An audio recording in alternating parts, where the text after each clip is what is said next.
Jesus didn't call us to believe and just walk away. He called us to remain. I am the vine, you are the branches. Life flows when we stay connected to Him.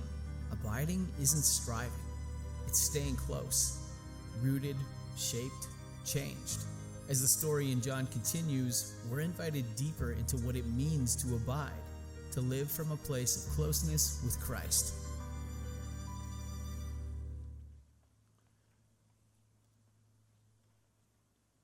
Well, I'd like to say Happy New Year to all of you in the room, as well as those of you join us online. So glad to have you with us. As was mentioned, starting next Sunday will be our 21 days of prayer and fasting. And for those of you who desire to participate with us in that, I would encourage you today to pick up one of these booklets. It's a devotional for the 21 days, also some resources in there.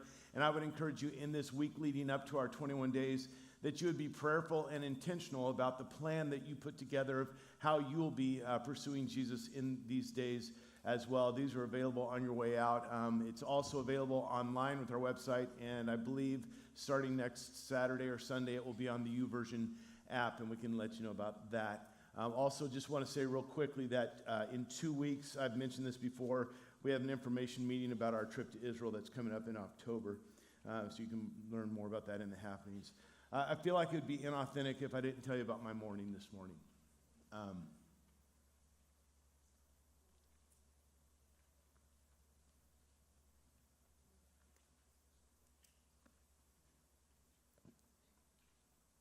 I got a text at about 7. That my father-in-law was failing. And so I drove to a hospice. He's been there since Christmas Eve. And his wife was there. And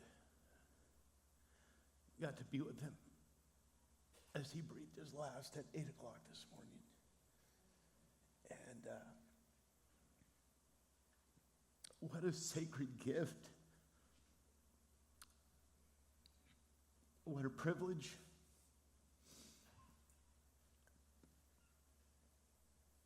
So, if today's sermon sucks,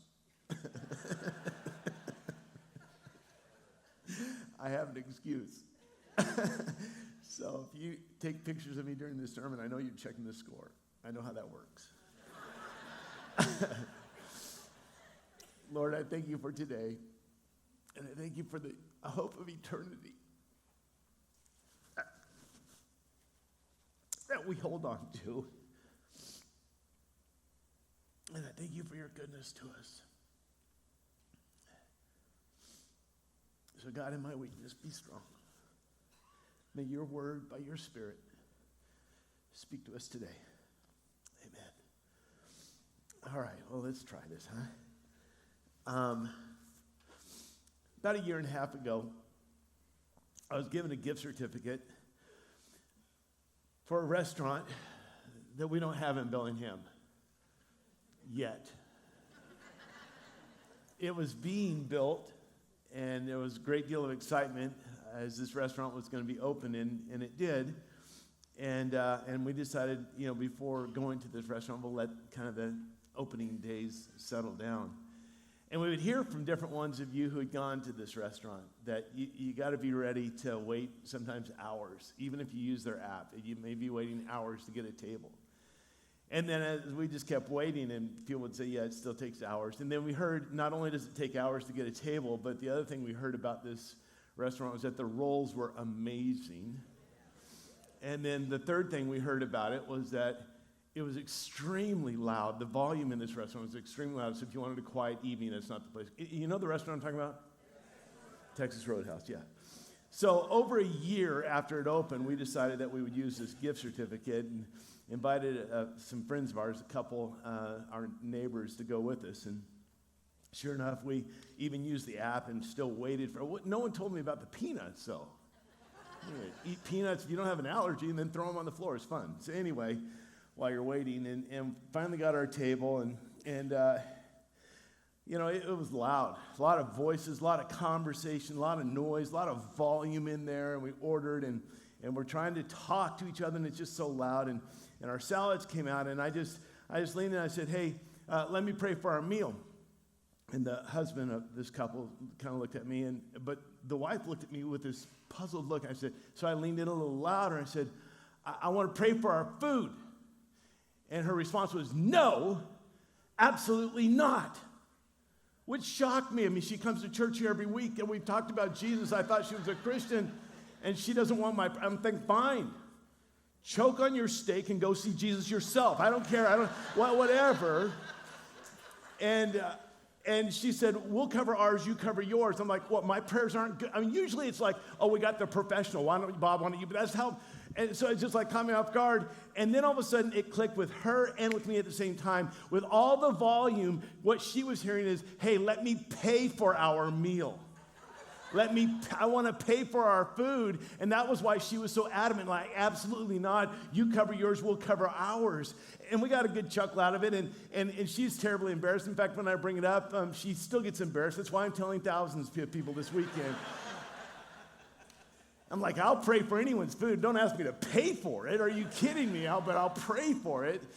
And I think sometimes with all the voices and all the noise and all the conversations and all the ideas, that it is easy sometimes for us to misunderstand not just a pray word, but we can misunderstand some things that are much more significant, much more eternal, much more fatal if we get them wrong.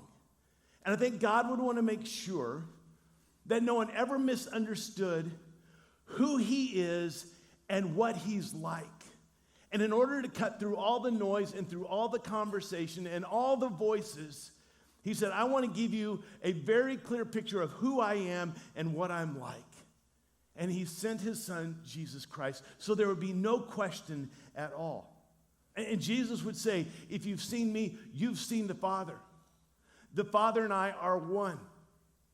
John 1:1, in the beginning was the Word, Jesus, and the Word was with God, and the Word was God. So last September, we embarked on this journey of going through the Gospel of John for the entire school year this year, and we'll continue on today. But one of the things that we've discovered is that one of the things that sets the Gospel of John apart from Matthew, Mark, and Luke is that John doesn't just record what Jesus did. He's more interested in communicating who Jesus is. And throughout the Gospel, we see this little phrase that comes up again and again and again. In the Greek, it's ego eimi, I am. And sometimes it's stated very emphatically when he says, I am, and he's using the very name of God that God gave to Moses in Exodus 3 when Moses said, who shall I say sent me? And God said, tell them I am. So Jesus takes that name on for himself. But 7 times in the gospel, he uses ego eimi with a predicate noun. I am the good shepherd. We'll look at this in 2 weeks. I am the gate. I am the way, the truth, and the life. And today, we're going to look at his second I am that's predicated. The first one we looked at in late November, early December, and when in chapter 6, he said, I am the bread of life. And today we'll look at the second I am statement, and it's probably the one that is, across the board, most familiar to most people. When Jesus said these words, I am the light of the world. Now, we've heard that. We say that. I mean, it just kind of rolls off our tongue. Jesus is the light of the world. Very common, very, very familiar phrase. When I was in college, I started taking guitar lessons in my junior year in high school and could play, 3 chords, so I was good to lead worship. And so I would lead worship in our youth group, but also in children's church on Sunday mornings. We would go in there and lead worship, or there's actually more singing, I would say, than worship. Singing with these kids, and there was this old kids kind of a campfire song, Jesus is the light, he's the light of the world, and then they would stand up and pump their fist and scream out, boom, boom, boom. Anyone ever hear that song? I mean, no one last night had ever even heard of it. Okay, there we go. All right, Rick and I, yeah. So we'd sing the song, Jesus is the light, he's the light of the world, boom, boom, boom, and they could get them screaming and moving and all that, so the frenetic activity of kids. But today I'm not going to ask you to pump your hand and say boom, boom, boom, but I want us to look at this profound statement and see in essence, the boom impact of these words that are so familiar to most of us. And in order to do that, I want to, as is often my situation here, I want to go deep, deep into the Old Testament to set the context for these very familiar words that we just take at the surface and see the deep roots of them that go clear back to Exodus and throughout the Old Testament and throughout Israel's history, so that when Jesus says these, all of a sudden you begin to see the context of, wow, this was a big deal. This was more than a kid's song where they said boom, boom, boom. So we're going to do that. Now, if you were here on Christmas Eve, you know that our Christmas Eve theme was endless light. John 1:4-5 says, in him was life, and that life was the light of men. And the light shines in the darkness, and the darkness has not overcome it. But we had started looking at the prophecies of Isaiah, who talked about a very dark, a world that's filled with gloom and despair. And then this word, nevertheless. Nevertheless, for those living in darkness, a day is dawning. And it wasn't an exclusive deal. Isaiah uses this imagery a lot. In fact, in Isaiah chapter 49, verse 6, we read, he says, it is too small a thing for you, this future one, to be my servant, to restore the tribes of Jacob and bring back those of Israel that I have kept. I will also make you a light for the Gentiles, that you may bring my salvation to the ends of the earth. That he's saying, my servant will come. But it's not just for Israel. It's not just for the tribes of Jacob. My servant will come as a light to everyone, even outside of my chosen people Israel, even outside the Hebrews, even outside the Jewish people, a light to the ends of the earth. And there's this picture that this is all-inclusive, that this is universal, that anyone will be able to be blessed by this light that would come. And we see that theme of light throughout the Old Testament and throughout the New Testament and in the book of John. If you read through the book of John, you'll see he uses this contrast all the time. The darkness of this world, the light of Christ. The darkness of this world, or the darkness of our hearts and our minds and the light of Christ. All the way through, there's this analogy. Now, there's another word that is very often associated with light. It's a word that you don't find necessarily in Scripture. And I don't want to get too bogged down in the details. In the Targum, when they would take the Hebrew and translate it into the Aramaic, if there were words that there wasn't a translation, they would do what is called a transliteration. And this is one of those words. It's a transliteration. Don't worry, if you're like, I'm lost, me too. Don't worry about that. Transliteration, and this is the word. The word is Shekinah or Shekhinah. The Shekinah, it always dealt with the presence of the dwelling. So, for instance, when Moses is leading the Hebrews out of slavery, the 10 plagues, they're going away. They come to the Red Sea, dead end. God opens up a way. They get over there into the wilderness. Now, which way do we go? What do we do? And we read this in Exodus chapter 13, verses 21. By day, the Lord went ahead of them in a pillar of cloud to guide them on their way.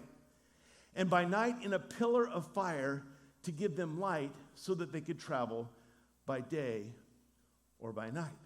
So he talks about this cloud, the cloud. And whether it was a natural cloud, maybe that was just the best way they could describe something that they'd never experienced before, this cloud. I mean, it's almost like a horror movie, the cloud, the fog or whatever, the cloud.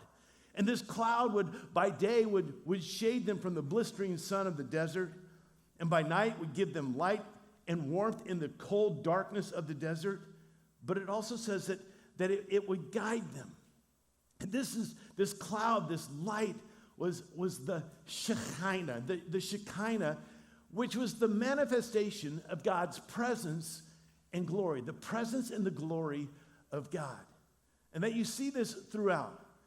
For instance, you may remember when Moses, before he delivers the slaves, he sees this bush, this shrub that's on fire, but it's not on fire. It's not burning up, but it looks like it's on fire. There's this light, and there's this something going on there. And God says, hey, you're on holy ground. Take off your shoes. It's the manifest presence and glory of God right there. It's this Shekinah that's happening right there. Or when he goes up onto Mount Sinai to receive the law, and there's this cloud, and there's smoke, and lightning, and thunder, and all of this, and he's there, and when he comes down with the law, he's absolutely brilliant brilliant, like he is just glowing. He doesn't even realize it, but it's because he's been in the very presence and the glory of God that it's impacted him. They're like, well, Moses, got to tone it down, put some curtains over your face or something. And so there's that. Or maybe you remember in the Christmas narrative in Luke chapter 2, when the angels appeared to the shepherds, it says, and the glory of the Lord shone round about them, and they were terrified. It's this manifest presence and the glory. When Jesus was on the Mount of Transfiguration, it says that when he was there, that his clothes became dazzling bright and white, brighter and whiter than anything you could ever bleach, anything you could ever experience. It was this manifestation of the glory and the presence of God. And when God had given to Moses instructions of how are you to operate as a people, God had let them know, I will be your God, you will be my people, I will dwell right within you, I will be in your midst, and you will set up a tabernacle, this dwelling place, this tent of meeting, this tent of testimony, this place where I will dwell, not like in the tent, but this will be my place. So in Numbers chapter 9, when the tabernacle is set up, verse 15, it says, on the day the tabernacle, the tent of testimony was set up, the cloud, here it is again, this thing, the cloud covered it. From evening till morning, the cloud above the tabernacle looked like fire. Like there's this presence, this manifestation, the glory of God, and it looks like fire. And as we saw coming out of Egypt, it also would guide them. 2 verses later, in verse 17, it says, whenever the cloud lifted from above the tent, the Israelites set out. Whenever the cloud settled, the Israelites camped. They followed it. They followed it. Here's the cloud, here's us. There's the cloud, there's us. Because where they would go, the cloud is the very presence of God. So if they follow the cloud, there they have not only the presence of God, but the protection of God, and the provision of God, and the direction of God. So they would follow this Shekinah. The cloud protected and guided them. Now, there was one other time, and this is just for fun, is that like 500 years later, 600 years later, Solomon builds the temple. The tabernacle was mobile. It was, you could pick it up and move it. The temple was permanent. And it says that when they built the temple, they were getting everything set up. And in 1 Kings chapter 8, it says this, when the priests withdrew from the holy place, the cloud filled the temple of the Lord. And the priests could not perform their services because of the cloud, for the glory of the Lord filled his temple. So this is this Shekinah, this presence and glory of God. And the Shekinah protected and guided and pointed. It pointed to someone, to something, to some other, the true, the real, the better Shekinah. And it would be pointing to Jesus. Getting a little ahead of myself, but you may remember in John chapter 1, verse 14, it says, the Word became flesh and dwelt, literally tabernacled amongst us, and we have seen his glory, the glory of the one and only Son from the Father who came full of grace and truth, that Jesus was the ultimate Shekinah, the manifest presence and the glory of God found in Jesus. Are you still with me at all? Okay, I don't know, because I'm not even sure if I'm with myself right now. Put a pin in that. Now let's review. When I was in school, after the Christmas break, it seemed like the teacher had to take a few days to get us ramped back up to speed because it seemed like we had forgotten everything we had learned leading up to that. Kind of had to get us caught up. So let me do that. We've been on kind of a Christmas break. Let me get us caught back up in our series here in John. If you remember, in John chapter 7, a month or so ago, there was a festival that was going on. It found its roots back in Leviticus 23 when God said, hey, there are 7 festivals. I want you to have these feasts, and 3 of them are obligatory that any Jewish man over the age of 20, a Jewish man who is physically able, had to come to Jerusalem for these. And you'll remember we talked specifically about one. In John chapter 7, verse 2, it says, "But when the Jewish feast of tabernacles was near," and this was one of those, and this is one that they all looked forward to. This was the favorite festival of the entire year. Let me just refresh your memory. It was a 7-day camp out. It was like a big music festival, a religious gathering, a great celebration, and hundreds of thousands of people would set up these booths. Sukkot was the Hebrew name. These booths, these tabernacles, to remind them of what their forefathers had done in the wilderness, and to remind them of God's faithfulness to their forefathers in the wilderness, that he provided for them manna every single day, and he provided for them water out of the rock, and he provided for them the Shekinah, the cloud, the light, the direction, the protection, his very presence with them. So we have this festival going on. Now, verse 37, and I won't preach this one because I already did this. It says, "On the last and greatest day of the feast, Jesus stood up and said in a loud voice, 'If anyone is thirsty, let him come to me and drink.'" We talked about all that. This is right on the heels of the priest scooping up the water in the golden pitcher out of the pool of Siloam and pouring it out in this memory of it. And Jesus says that. Now, the Mishnah, which is a Jewish written form of the oral tradition, the Mishnah states that during this festival, there was another ceremony that would take place. It was called the illumination of the temple. And for those 7 days, up in the Temple Mount, in the women's court, which is where Jewish men and women could go, they set up 4 of these enormous candle holders, these candelabras, these lampstands. And when I say enormous, I mean very, very tall, like 70, 75 feet tall. In fact, if you're in the room, if you look right up here, that's kind of the ridge, the apex of this room. Can you see that right up there? Just say, yeah, pretend like, yeah. Okay. Some of you have been counting ceiling tiles even though we don't have them. So up there, that apex there, that's 31 feet tall, right there at the apex of the ceiling here. So you more than double that. And this is how tall these 4 lampstands were. And on the top of each of these lampstands, there were 4 bowls, 4 large lamps that would hold 10 gallons of oil. And they would light these things. So you have 16 of these. Think Olympic torch. Think like if you're at a high school football game, these large, things with all this light. And the Mishnah made it really, really clear that there would be ladders that would go up. And the Mishnah made it very, very clear that you would send a young priest up the ladder. Don't send the old guy up. Stay off the ladder, pops. This is a young man's game. And they would send these young priests up the ladder with this oil, and they would take the priestly garments from the year before as the wick, and they would light these things in the light of these 16 lamps that are burning at 70, 75 feet in the air. And it says that the light was so bright that every courtyard in Jerusalem was lit up by this. And you can understand this, again, if you've been to a high school football game. It's not just the field. The whole area is lit up. And this is what would happen.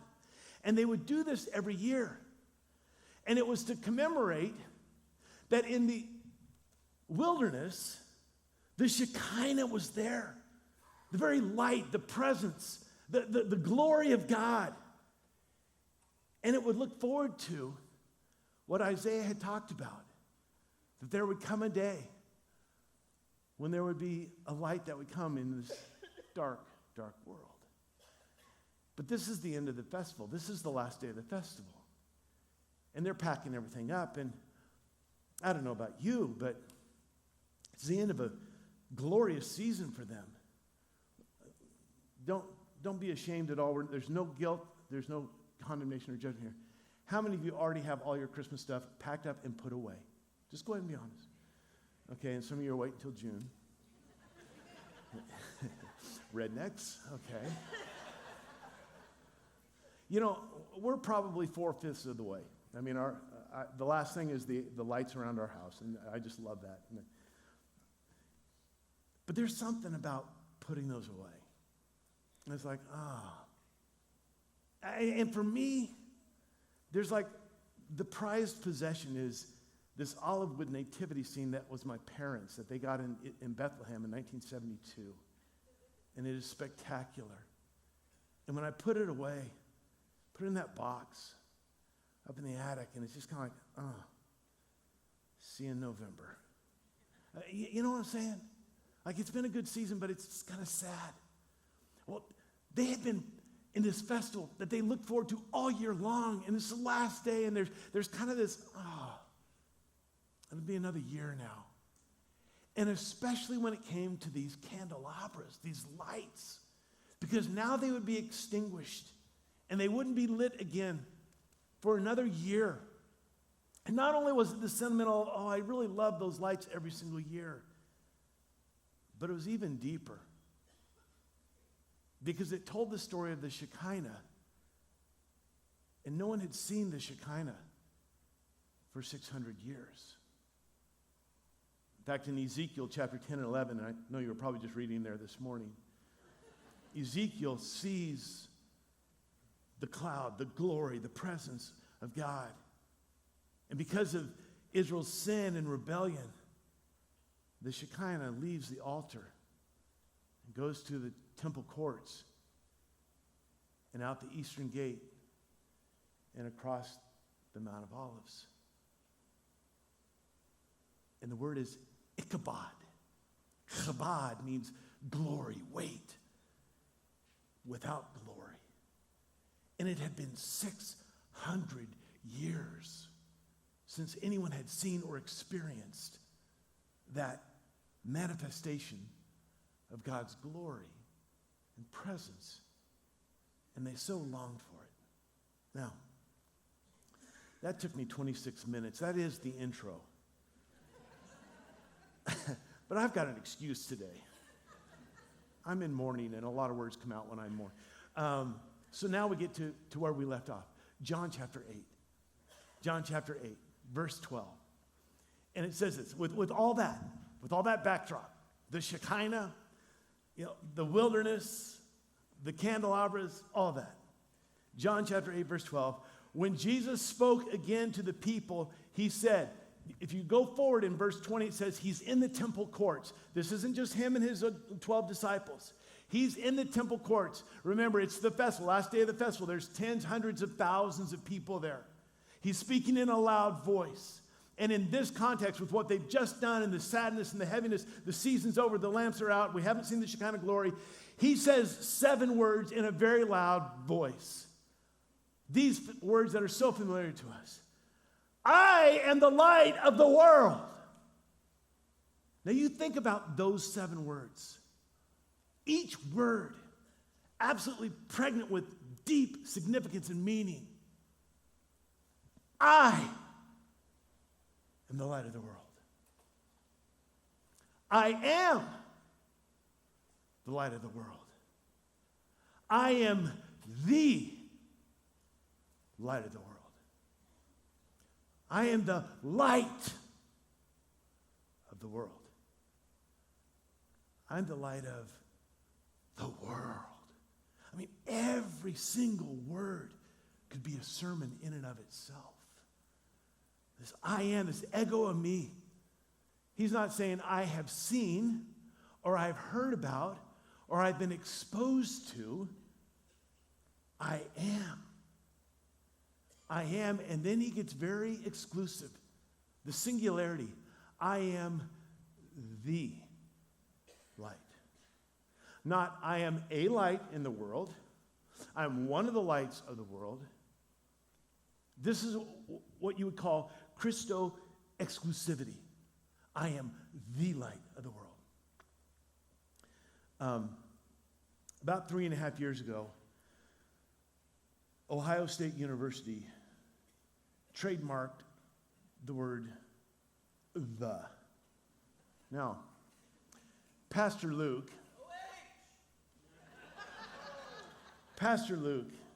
is a diehard OSU fan. He bleeds Buckeyes. A moment of silence because it's a rough ending to an otherwise illustrious season. All right.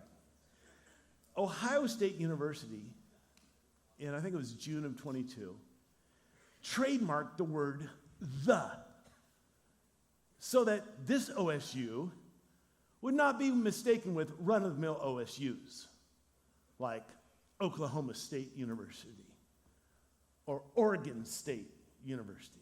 No, this is the Ohio State University. Not like the rest. We're different.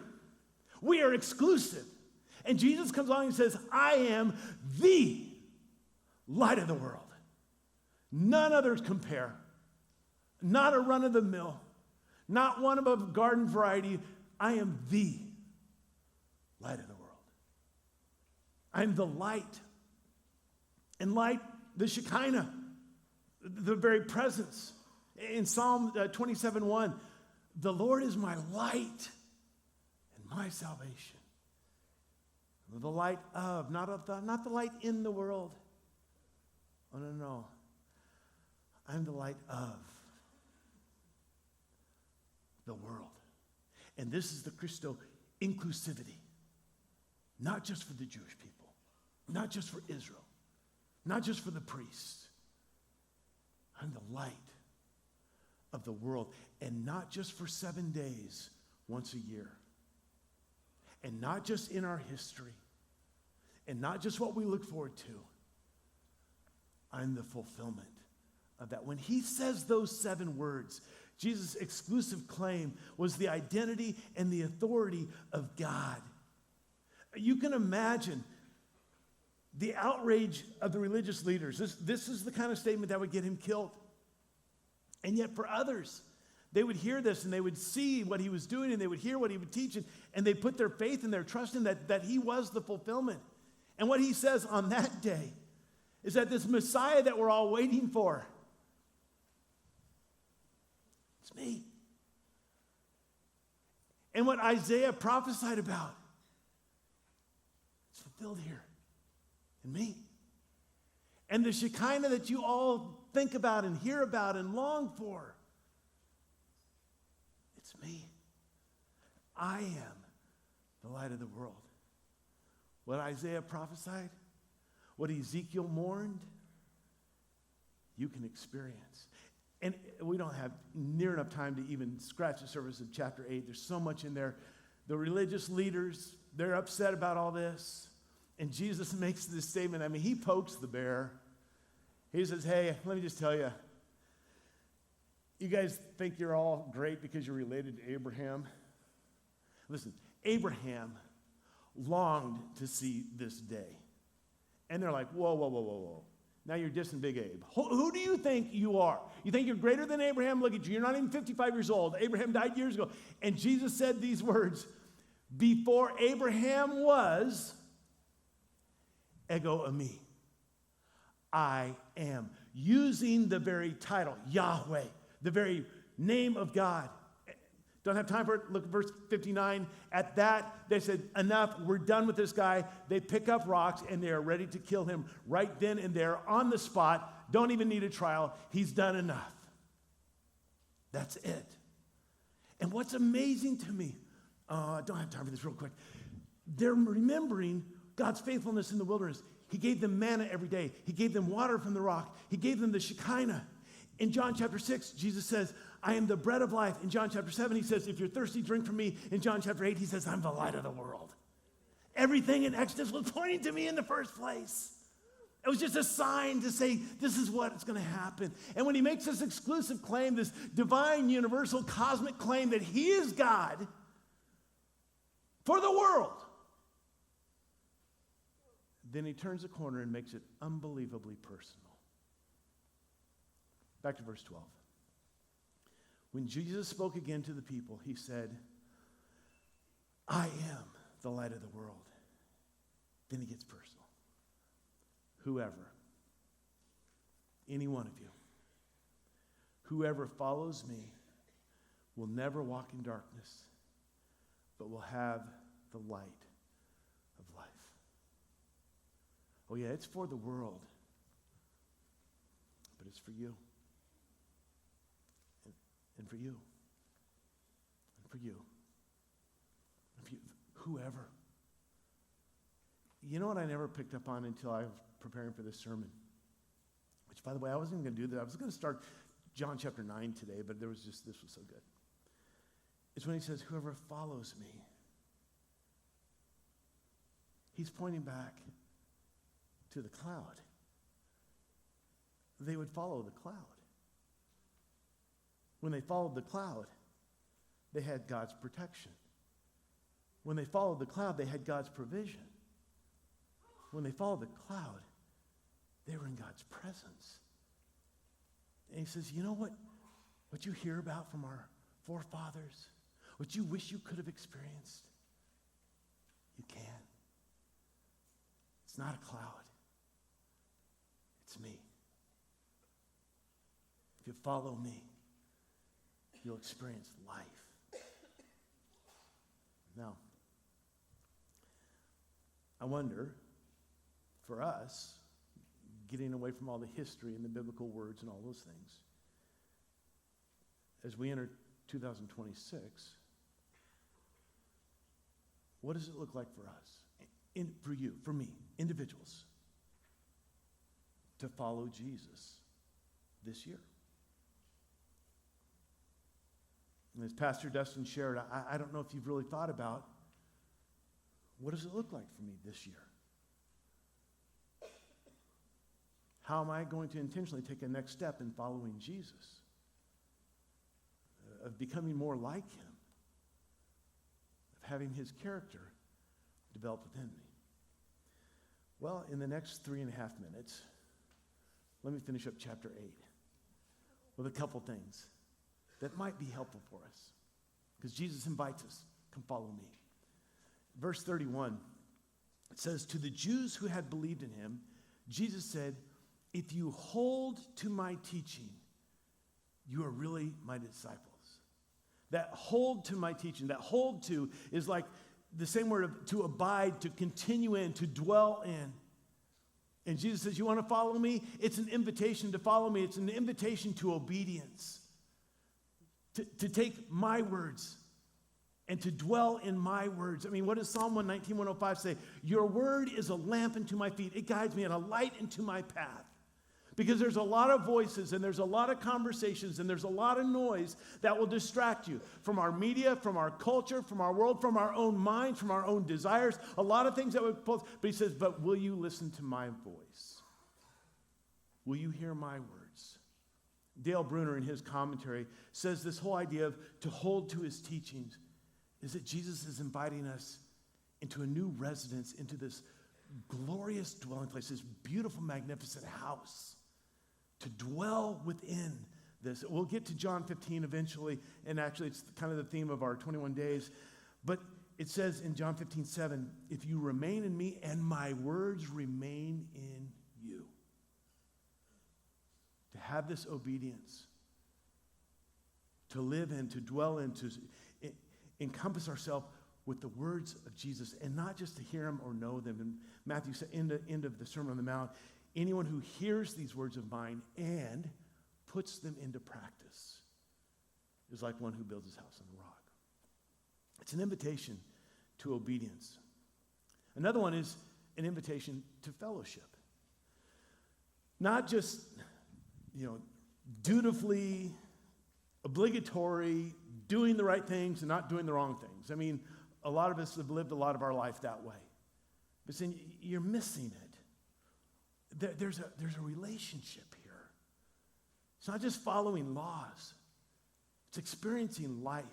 And he uses a picture, uses an analogy in verse 35. He says, now a slave has no permanent place in the family, but a son belongs to it forever. Too many of us, I think, live our Christian life like we're a hired hand, like we're doing what we're told, we're dutifully obedient, but we miss the whole thing of being a child of God. When I go to my mom's house, when she has a housekeeper that comes in every other week to just help her out with that, they have yard maintenance guys that do all that, and those people do what she tells them to do. When I come home, I'm her son. I'm her son. And I do what she tells me to do, but not because I'm hired, because we have a relationship. Because I love her and she loves me. In John 1:12 says, yet to all who received him, to those who believed in his name, he gave them the right to become children of God. Listen, this 21 days of prayer and fasting that we're doing, And our elders prayed about this yesterday morning. We pray every Saturday morning. Our prayer is this, that those of you who engage in this will find yourself in a deeper connection with Jesus than you've ever experienced before. And if some of you are going, oh, I hate this 21 days, don't do it. If you're going into it with drudgery, whatever the word is that I'm trying to say, if you're like, I hate this stuff and they make me give things up, don't even do it because you're not going to benefit from it. The only thing you're going to get is a bitter, sour soul, and then we're going to have to pray for you. So just don't. But those of you who want to engage with it this way. I get to say no to some good things so that I can say even a bigger yes to what's even greater. My relationship with Jesus. It's not a legalistic duty. It's a life-giving invitation. You say, man, I don't know anything about it. There's resources in here. Take Dustin.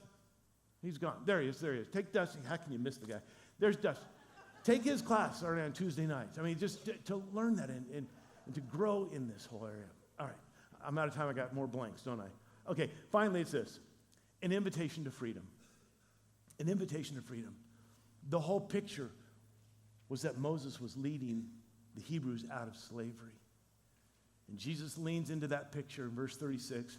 It says, so if the Son sets you free, you will be free indeed. Here's the reality of it all. Isaiah prophesied it. Ezekiel mourned it. Sukkot celebrated it and longed for it. And Jesus comes along and says, whoever would follow me can experience it. My provision, my guidance, my presence, my life.